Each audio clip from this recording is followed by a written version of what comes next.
Credit card بہت سارے لوگ استعمال کرتے ہیں، خصوصاً جو آن لائن کام کرنے والے ہیں وہ بہت زیادہ استعمال کرتے ہیں کریڈٹ کارڈ۔ اچھا، کریڈٹ کارڈ میں بھی ہم یہ ان 3 بینکوں کو دیکھیں گے۔ اسلامی بینک کا اگر کریڈٹ کارڈ ہے تو اس کا مسئلہ الگ ہے، وہ صحیح ہو جائے گا، وہ جائز ہو جائے گا، اس لیے کہ اسلامی طریقے سے کر رہے ہیں۔ لیکن نان اسلامک بینک میں اگر کریڈٹ کارڈ لے رہے ہیں، جیسے عام طور پر ہوتا ہے، تو نان اسلامک بینک میں کریڈٹ کارڈ لینے میں پھر وہی 3 جگہ کے مسئلے ہو جائیں گے کہ یا تو مسلمان پرائیویٹ بینک سے کریڈٹ کارڈ ہے، یا حکومت بینک کا کریڈٹ کارڈ ہے، یا کافر بینک کا کریڈٹ کارڈ ہے۔ ٹھیک ہے، اگر مسلمان پرائیویٹ بینک کا کریڈٹ کارڈ ہے تو یہ کریڈٹ کارڈ لینا جائز نہیں ہے۔ یہ بڑا مشکل مسئلہ ہے، اس لیے کہ پرائیویٹ بینک والے ہی کریڈٹ کارڈ دیتے ہیں ہمارے جیسے ملکوں میں۔ تو عام طور پر جو حکومتی بینک والے ہوتے ہیں وہ کریڈٹ کارڈ دیتے نہیں عام طور پر اتنی آسانی سے، اس لیے کہ کریڈٹ کارڈ میں یہ ہوتا ہے کہ آپ بینک کا پیسہ استعمال کر رہے ہیں۔ ایک ہوتا ہے کریڈٹ کارڈ، ایک ہوتا ہے ڈیبٹ کارڈ۔ ڈیبٹ کارڈ میں آپ اپنا پیسہ استعمال کر رہے ہیں، تو ڈیبٹ کارڈ لینے میں کوئی حرج نہیں ہے۔ ڈیبٹ کارڈ کا مطلب ہے کہ آپ کے اکاؤنٹ میں پیسہ پڑا ہوا ہے، مثلا آپ کے اکاؤنٹ میں 1 لاکھ روپیہ پڑا ہوا ہے، آپ مارکیٹ میں گئے اور کوئی چیز خریدی، 10,000 اس کا پیمنٹ کرنا پڑ گیا، مثلا گروسری خریدی اور کریڈٹ کارڈ سے پیمنٹ کر دیا، تو 10,000 کا جو پیمنٹ کر رہے ہیں یہ آپ کا اپنا پیسہ ہے جو استعمال ہو رہا ہے، تو اس میں تو کوئی حرج نہیں ہے، اپنا پیسہ تھا وہ آپ نے کریڈٹ کارڈ سے استعمال کر لیا۔ لیکن کریڈٹ کارڈ میں یہ ہوتا ہے کہ آپ بینک کا پیسہ استعمال کرتے ہیں۔ اچھا، بینک کا پیسہ استعمال کرتے ہیں، اس میں بینک یہ سہولت دیتا ہے عام طور پر کہ اگر آپ نے ہمارا پیسہ 1 مہینے استعمال کیا تو اس پر کوئی سود نہیں لیں گے ہم۔ کچھ بینک والے کہتے ہیں 2 مہینے، کچھ بینک والے کہتے ہیں 3 مہینے۔ اگر آپ نے 3 مہینے تک ہمارا کریڈٹ کارڈ استعمال کیا اور کریڈٹ کارڈ کے پیسے وہ اس میں باقاعدہ ایک اماؤنٹ مقرر کر دیتے ہیں کہ مثلا 10,000 تک، کسی کو 1 لاکھ تک، کسی کو 5 لاکھ تک یہ پرمیشن ہوتی ہے کہ مثلا آپ نے 1 لاکھ اگر ہمارا استعمال کیا، 3 مہینے تک اگر آپ نے استعمال کیا تو کوئی بات نہیں، ہاں 3 مہینے سے 1 دن بھی زیادہ ہو گیا تو پھر ہم سود لیں گے اس پر۔ تو 3 مہینے تک اگر کوئی شخص استعمال کر رہا ہے کریڈٹ کارڈ، بینک کا پیسہ استعمال کر رہا ہے، اور بینک والوں نے کہا کہ آپ استعمال کریں، ہم کوئی سود بھی نہیں لیں گے آپ سے، تب بھی کریڈٹ کارڈ لینا جائز نہیں ہے۔ یہ ہے بڑا عجیب مسئلہ کہ وہ کہہ رہے ہیں کہ ہم کوئی سود نہیں لیں گے، چاہے وہ 1 مہینے کی شرط ہو یا 2 مہینے کی شرط ہو یا 3 مہینے کی، کہ ہم آپ سے کوئی پیسہ سود کا چارج نہیں کریں گے۔ ہاں، جو وہ سالانہ سروس چارجز لیتے ہیں اس کو سود نہیں کہا جائے گا، یاد رکھیں، وہ تو ڈیبٹ کارڈ میں بھی لیتے ہیں، اس کو سود نہیں کہا جائے گا۔ سالانہ سروس چارج کے مثلا وہ 1,000 روپے یا 1,500 روپے لیتے ہیں، تو وہ تو ان کے سروس چارجز ہیں کہ جو آپ کو خدمات وہ پیش کر رہے ہیں، ان خدمات کے عوض وہ آپ سے پیسے لے رہے ہیں، یہ سود نہیں کہلائے گا۔ یعنی اگر آپ فرض کیجئے ان کا کوئی بھی پیسہ استعمال نہ کریں، 1 پیسہ بھی ان کا استعمال نہ کریں، تب بھی وہ آپ سے 1,500 روپے لے لیں گے سالانہ، اس لیے کہ سروس چارجز ہیں ان کے، اس لیے وہ سروس چارجز بالکل الگ چیز ہے۔ یہاں بات ہو رہی ہے کہ آپ سروس چارجز کے علاوہ جو بینک نے آپ کو اجازت دی ہے کہ آپ ہمارا 1 لاکھ روپے استعمال کر سکتے ہیں، یہ بینک کا ہم پیسہ استعمال کر رہے ہیں 1 لاکھ روپے، اور بینک نے یہ کہا ہے کہ اگر 3 مہینے تک بھی اگر آپ ہمارا 1 لاکھ روپے استعمال کریں تو آپ پر کوئی سود نہیں لیا جائے گا، کوئی سود نہیں لگے گا آپ کے اکاؤنٹ پہ۔ شریعت یہ کہتی ہے کہ اگرچہ سود نہیں لے رہے ہیں وہ، اور ہم نے بھی تہیا کر رکھا ہے کہ ہم 3 مہینے سے زیادہ پیسے استعمال کریں گے ہی نہیں، یعنی کبھی بھی ہم سود دیں گے ہی نہیں، ہم فقط ان کا پیسہ استعمال کریں گے اور پیسہ واپس کر دیں گے 3 مہینے سے پہلے۔ اگر کسی بینک نے 1 مہینے کی شرط رکھی ہے تو 1 مہینے سے پہلے ان کا پیسہ واپس کر دیں گے ہم، یعنی پکا ارادہ ہے ہمارا بھی، ہم بھی مکمل شریعت پر چلنے والے ہیں، ہم بھی پورے دیندار ہیں، اور ہم سود بالکل دینا ہی نہیں چاہتے ہیں، لہذا جتنا پیسہ لیا ہے 1 مہینے سے پہلے ہم سارا واپس کر دیں گے، ہم سود دیں گے ہی نہیں بالکل۔ تب بھی مرجع یہ کہہ رہے ہیں کہ کریڈٹ کارڈ لینا جائز نہیں ہے۔ ہاں، یہی بات ہے، عجب، بالکل۔ وجہ اس کی یہ ہے، کیوں یہ ایسا ہے؟ یہ یاد رکھیے کہ مسلمان پرائیویٹ بینک کی بات ہو رہی ہے۔ وجہ کیا ہے؟ کہتے ہیں جب آپ کریڈٹ کارڈ کا فارم بھرتے ہیں تو کریڈٹ کارڈ کا فارم بھرتے وقت آپ بینک سے ایک ایگریمنٹ کرتے ہیں، اور وہ ایگریمنٹ یہ ہوتا ہے کہ آپ اگر 1 مہینے کی شرط ہے تو 1 مہینہ، اور 3 مہینے کی شرط ہے تو 3 مہینے، کہ اگر 1 مہینے کے بعد اگر آپ پیسے واپس کریں گے تو آپ سے بینک اتنا انٹرسٹ چارج کرے گا، اتنا انٹرسٹ لے گا. یہ ایگریمنٹ ہوتا ہے جب کریڈٹ کارڈ کا فارم بھرا جاتا ہے اس وقت. تو یہ ایگریمنٹ کرنا کہ اگر 1 مہینے سے زیادہ میں نے پیسہ استعمال کیا تو جو بینک کا حساب ہے اس کے مطابق میں سود ادا کروں گا، یہی حرام کام ہے. یہ شرط ان کی مان لینا، یہ شرط ان کی مان لینا کہ میں 1 مہینے کے بعد سود دوں گا، یہی کام غلط ہے. اس لیے کریڈٹ کارڈ بھی غلط ہو گیا. تو اب واضح ہو گیا کہ پرائیویٹ بینک کا کریڈٹ کارڈ استعمال کرنا کیوں حرام ہے.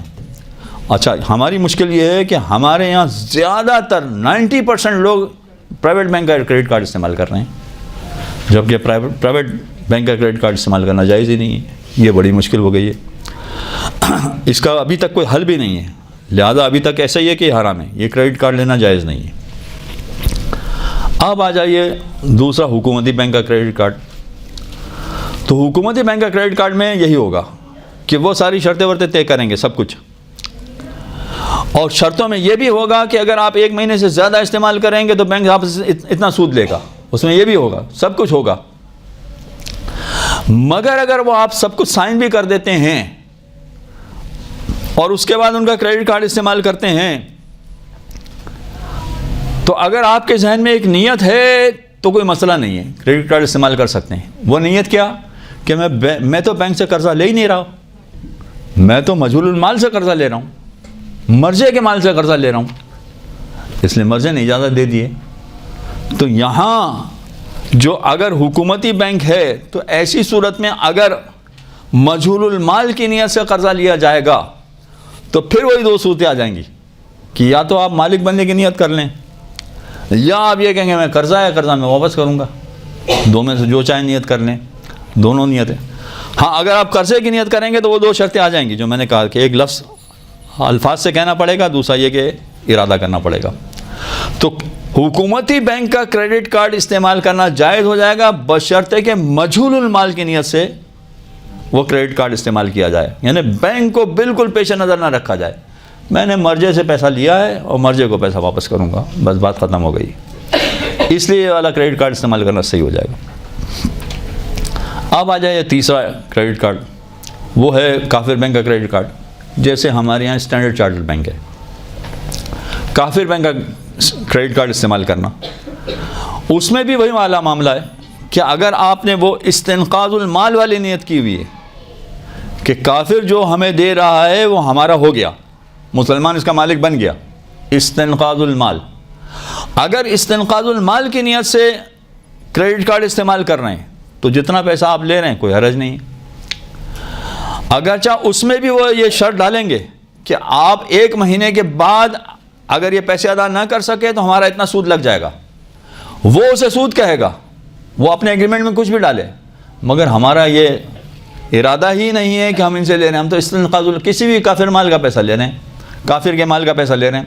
لہذا اگر استنقاذ المال کی نیت سے ایک کریڈٹ کارڈ لیا جائے گا تو کوئی حرج نہیں، کوئی قباحت نہیں ہے.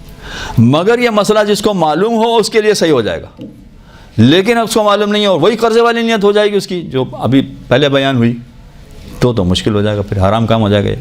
اس لیے کہ کافر کو سود دینا جائز نہیں ہے، کافر کو سود دینے کی اجازت نہیں. تو یہاں اگرچہ کریڈٹ کارڈ وہ ہے کہ جو استعمال کرنا جائز ہو یا وہ ہے کہ جو جائز نہ ہو. مسلمان پرائیویٹ بینک کا جائز نہیں ہے، مسلمان حکومتی بینک کا جائز ہے مجہول المال کی نیت سے، کافر بینک کا جائز ہے استنقاذ المال کی نیت سے، کافر بینک کا جائز نہیں ہے قرضے کی نیت سے. ٹھیک ہے، آہستہ آہستہ چل رہے ہیں ذرا. یہ 4 صورتیں ہیں، یہ کچھ جائز ہیں کچھ جائز نہیں ہیں. ٹھیک ہے، ان میں سے بھی جو صورتیں ہیں چاہے جائز والی ہوں یا ناجائز والی ہوں، اگر کسی شخص نے کریڈٹ کارڈ لے لیا ہے آلریڈی، چاہے گناہ کرتے ہوئے لے لیا یا نہیں، صحیح مسئلہ سیکھتے ہوئے، مسئلہ جانتے ہوئے اس نے لے لیا، کوئی گناہ نہیں کیا اس نے، تو چاہے گناہ کرتے ہوئے کریڈٹ کارڈ لیا ہو یا بغیر گناہ کے کریڈٹ کارڈ لے لیا، ایک مرتبہ کریڈٹ کارڈ اپنے ہاتھ میں آ گیا اس کے، تو اس کے استعمال میں کوئی حرج نہیں ہے. گناہ کب تھا؟ جب وہ ایگریمنٹ سائن کر رہا تھا کہ میں سود دوں گا. جب وہ ایگریمنٹ سائن کر رہا تھا وہ غلط کام تھا. مگر ایک مرتبہ غلط کام ہو گیا تو ایسی صورت میں اب کریڈٹ کارڈ استعمال کرنے میں کوئی حرج نہیں، کوئی قباحت نہیں۔ دیکھیں اس میں ایک ذرا سی باریکی ہے، بس میں اسی کو بیان کر کے اپنی گفتگو ختم کروں۔ باریکی ہے، کریڈٹ کارڈ سے خریدی ہوئی چیز جائز ہوگی؟ ہاں جائز ہوگی، اس لیے کہ ایک مرتبہ کریڈٹ کارڈ آپ نے خرید لیا، ابھی میں اسی کی وضاحت کر رہا ہوں، ابھی دیکھ لیجیے آپ۔ فرض کیجئے کہ ایک کام جائز نہ ہو، جیسے کریڈٹ کارڈ استعمال کرنا جائز نہیں ہے، یا مثلا باہر کے ممالک میں مارگیج کسی نے لیا مکان کے لیے، ہم کہیں کہ بھئی اس نے کافر سے لون اگر لے لی ہے، اس نے استنقاذ المال کی نیت ہی نہیں کی تھی۔ اچھا یہ بھی ہے بیچ میں، فرض کیجئے کہ آج اس نے مسئلہ سنا اور مسئلہ اسے پتہ چلا کہ اچھا کافر بینک سے لون لینے میں استنقاذ المال کی نیت کر لی جائے تو صحیح ہو جاتا ہے، آج اسے پتہ چلا، نہ صرف صحیح ہو جاتا ہے بلکہ سب کا میں مالک ہی بن جاتا ہوں۔ ہاں سونے پہ سہاگا ہے، یہ تو بالکل صحیح ہو جائے گا۔ تو اس نے کہا آ کے مجھ سے کہ مولانا صاحب اب میں نیت کر لوں، وہ قرضہ تو میں 2 سال پہلے لے چکا تھا، اب نیت کر لوں۔ اب یہ نیت کر سکتا ہے کہ نہیں کر سکتا ہے؟ اب نہیں کر سکتا، اب یہ نیت نہیں کر سکتا۔ جب ایگریمنٹ ہو رہا ہے اس وقت یہ نیت کرنی ہے استنقاذ المال کی۔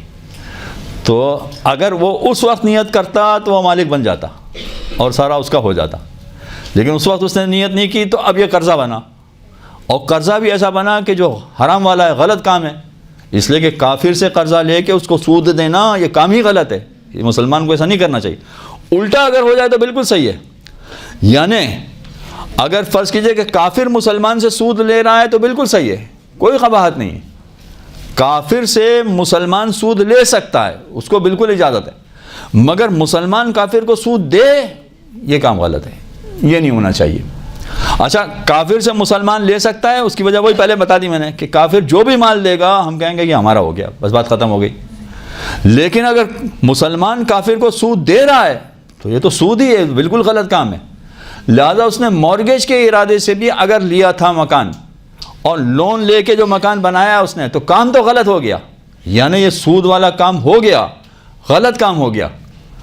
تو اب سوال یہ پیدا ہوگا کہ غلط کام ہو گیا، دیکھیں ایک میں مثال آپ کے سامنے پیش کروں زیادہ بہتر ہے، ایک صلوات پڑھیں ذرا محمد وعلی محمد۔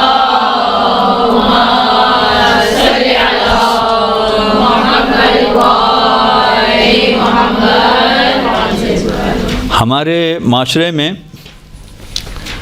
موبائل سنیچنگ بہت ہوتی ہے، موٹر سائیکل سنیچنگ بھی ہوتی ہے، بہت چھینی جاتی ہے موٹر سائیکلیں۔ اب فرض کیجئے کہ ہمارا موبائل چھن گیا، ہمارا موبائل چھن گیا، کسی نے لے لیا، اب یہ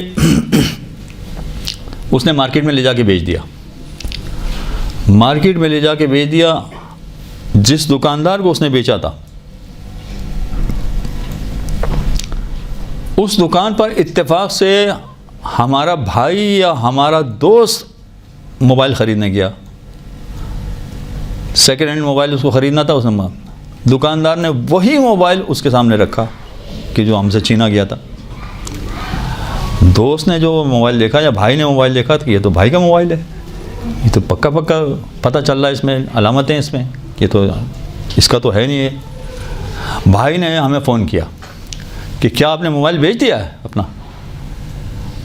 بیچا تو پہلے مجھے بتانا تھا نا آپ کو۔ میں نے کہا کہ نہیں بیچا نہیں، وہ چھن گیا ہے۔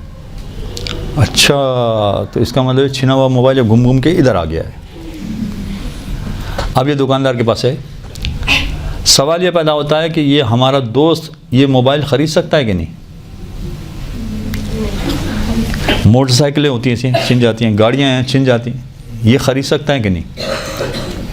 جو اصل مسئلہ ہے اس میں وہ اس وقت سمجھایا جاتا ہے کہ جو سرکاری بینک سے منافع ملتا ہے اس کا آدھا کیوں دینا ہے، ضرورت کیا ہے آدھا دینے کی، وجہ کیا ہے اس کی، اس وقت وہ مسئلہ سمجھایا جاتا ہے۔ میں نے سمجھایا نہیں لیکن چلیں اب سمجھا دیتا ہوں۔ آدھا دینا ہے کا مطلب ہے کہ مرجع نے کہا ہے کہ آدھا ان کو دینا ہے، غریب کو دینا ہے۔ اگر مرجع یہ کہے کہ یہ غریب کو نہیں دینا ہے، بلکہ آیت اللہ خوئی کا یہ مسئلہ تھا بھی کہ غریب کو بھی اگر دینا ہے تو ہماری اجازت سے دینا ہے، ان کا فتویٰ بھی تھا ایسا کہ ہماری اجازت سے غریب کو دینا ہے۔ اچھا ہماری اجازت دینے کا مطلب کیا ہے کہ یہ پہلے ہمارے ہاتھ میں آئے، یعنی پہلے ہمارا کنٹرول ہو، چاہے کنٹرول ہو کہ نہ ہو، دونوں صورتوں میں یہ ہمارا اختیار ہے ہم اپنے اختیار سے اجازت دیتے ہیں کہ آپ غریب کو دے دیں، ورنہ اگر ہم یہ کہیں کہ نہیں ہمارے پاس جمع کرائیں تو جمع کرانا پڑے گا۔ تو اب یہ مسئلہ جب بیان کرتے ہیں جو دین کو نہیں سمجھتے ہیں، دین سے واقف نہیں ہوتے ہیں، ایسے لوگوں کے سامنے بیان کرتے ہیں تو وہ کہتے ہیں کہ واہ مولانا آپ نے کیا اپنے لیے راستہ نکالا ہے زبردست، یعنی آدھا آپ کو دیں تو آدھا ہمارا صحیح، اور اگر آپ کو نہ دیں تو ہمارا بھی غلط۔ واہ واہ واہ، اور کیا آپ کے مرجے نے مسئلہ نکالا ہے، یہ آپ نے بھی نکالا ہے، اور آپ اس سے بڑھ کر تو آپ کے مرجے نے نکالا ہے۔ پہلے آدھا آپ ہمیں دیں تو آدھا آپ کے لیے حلال ہوگا، ورنہ حلال نہیں ہوگا۔ تو اس وقت یہ مثال لی جاتی۔ ایسا کیوں ہے؟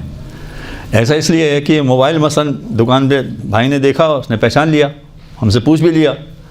اب جب ہم نے پوچھا تو سوال یہ پیدا ہوتا ہے کہ کیا یہ موبائل یہ خرید سکتا ہے؟ دوست اگر ہمارا ہے تو یہ دوست ہمارا موبائل خرید سکتا ہے؟ نہیں خرید سکتا ہے، میری اجازت کے بغیر وہ نہیں خرید سکتا۔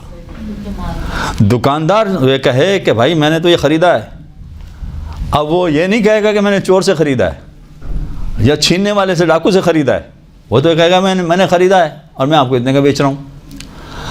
اب وہ اس کو پتہ چل گیا کہ یہ موبائل میرا ہے، اور مجھ سے کنفرم بھی ہو گیا اس کا کہ یہ میرا موبائل ہے، تو جب تک میری اجازت نہیں ہوگی وہ نہیں خرید سکتا۔ اب وہ دوست جو تھا وہ شرعی مسائل جاننے والا تھا، اس نے کہا کہ بھائی یہ موبائل ہے اور بڑا سستا ہے اور آپ کا موبائل ہے، کیا کروں میں، خریدوں کہ نہیں خریدوں؟ اب اس کو کیا جواب دیں ہم؟ دوست تھا، ہم نے کہا ایسا کریں کہ یہ کتنے کا بیچ رہا ہے؟ کہ دیکھیں یہ موبائل ہے تو 50,000 کا آپ نے لیا ہے، یہ سیکنڈ ہینڈ ہو گیا تو 25,000 کا ہونا چاہیے، مگر یہ ہمیں 20,000 کا دے رہا ہے، بڑا سستا دے رہا ہے، 5,000 سستا دے رہا ہے، تو میں لے لوں یا نہیں لے لوں؟ تو میں اگر اس سے یہ کہوں کہ بھئی ایسا ہے کہ تم 2,000 مجھے دے دو اس میں سے، 2,500 مجھے دے دو اس میں سے، تو 2,500 کا تمہیں فائدہ ہو جائے گا، تو 2,500 اگر تم مجھے دو گے تو میں تمہیں اجازت دے دیتا ہوں کہ تم خرید لو۔ یہ کیا ہوا مسئلہ کہ میری اجازت سے خریدا گیا ہے، مگر میری اجازت میں لینے میں اس کو 2,500 روپے دینے پڑ گئے۔ یہی معاملہ مرجے کا ہے کہ یہ اختیار تو مرجے کا تھا، لہذا اختیار مرجے کا ہونے کے بعد مرجے یہ کہہ سکتا تھا کہ یہ سارا مجھے دے دو یا سارا غریب کو دے دو۔ اس نے یہ نہیں کہا کہ سارا آپ غریب کو دے دیں، اس نے کہا آدھا آپ غریب کو دے دیں، مگر اس شرط پر کہ آدھا غریب کو دیں گے تو آدھا آپ رکھ سکتے ہیں۔ یہ مرجے کی پرمیشن اس وجہ سے ضروری ہوتی ہے کہ یہ اختیار مرجے کا ہے، لہذا وہ اجازت دے گا تو آپ یہ پیسہ لے سکتے ہیں۔ وہ اختیار وہ اجازت اس صورت میں دے رہے ہیں کہ جب آپ غریب کو دیں۔ تو یہاں پر بھی یہ مسئلہ ہے کہ اگر کوئی کام اس طرح سے کیا جائے کہ اگر مال ہے کسی کا تو اس کی اجازت چاہیے، ورنہ وہ معاملہ صحیح نہیں ہوتا، معاملہ غلط ہو جاتا۔ اور اگر فرض کسی کی اجازت کے بغیر وہ خرید لیا جاتا تو چاہے وہ دوست ہو یا بھائی ہو، اس سے میں موبائل واپس لے سکتا تھا، حالانکہ وہ خرید کے آیا ہے، مگر میں واپس لے سکتا ہوں۔ اس کے علاوہ بھی بہت سارے مسائل ہیں جس کو کہتے ہیں غصب کے مسائل۔ اگر کسی کا مال غصب ہو جائے تو اس کے مسائل سارے وہ بالکل الگ مسائل ہیں۔ اچھا، اب یہاں پر آ جائیے، سود۔ اگر کسی نے کافر بینک سے قرضہ لیا ہے، کافر بینک سے قرضہ لیا ہے، اس کا مطلب ہے کہ اس کو سود دینا پڑے گا۔ تو قرضہ لیا ہے، یہ قرضہ لینا، یہ پیسہ اس کا بن گیا کہ نہیں بن گیا؟ اس لیے کہ تو معاملہ ہی حرام ہے، کام ہی غلط ہے، یہ حرام کام ہو گیا، تو اب یہ پیسہ اس کا بنا کہ نہیں بنا؟ حقیقت تو یہ ہے کہ پیسہ بھی اس کا نہیں بننا چاہیے، اس لیے کہ یہ حرام کام ہے۔ لہٰذا اگر پیسہ ہمارا نہ بنے تو ہم مکان بنا ہی نہیں سکتے، گاڑی خرید ہی نہیں سکتے، کوئی کام ہی نہیں کر سکتے، مگر مرجع نے کہا کہ نہیں، یہ پیسہ تمہارا بن جائے گا۔ یہ شرط غلط ہے کہ آپ سود ادا کریں گے، لیکن اس شرط کے مخالفت کے باوجود جو قرضہ آپ لیں گے وہ قرضہ آپ کا صحیح ہو جائے گا۔ لہذا جو آپ نے مکان لیا وہ مکان آپ کا صحیح ہو جائے گا، کریڈٹ کارڈ پر جو سامان لیا آپ نے وہ سامان آپ کا ہو جائے گا۔ کریڈٹ کارڈ پر اگر آپ سود دے رہے ہیں تو، یا سود دینے کی فقط بات کی آپ نے، تو یہ کام غلط کیا آپ نے، یہ حرام کام تھا۔ لیکن ایک مرتبہ کریڈٹ کارڈ استعمال کرنے کے بعد ساری گروسری خریدی ہے، یہ گروسری آپ کھا سکتے ہیں، آپ کے لیے حلال ہے، یہ حرام نہیں ہے۔ یہ پراٹھا انڈا وغیرہ کھانا یہ حرام نہیں ہے، یہ بالکل صحیح ہے، اس لیے کہ قرضہ آپ نے لیا ہے اور وہ قرضہ آپ واپس کریں گے، لہذا قرضے کے آپ مالک بن جائیں گے، اور مالک بننے کے بعد آپ کو سارا اختیار ہوگا۔ وصلی اللہ علی محمد وآلہ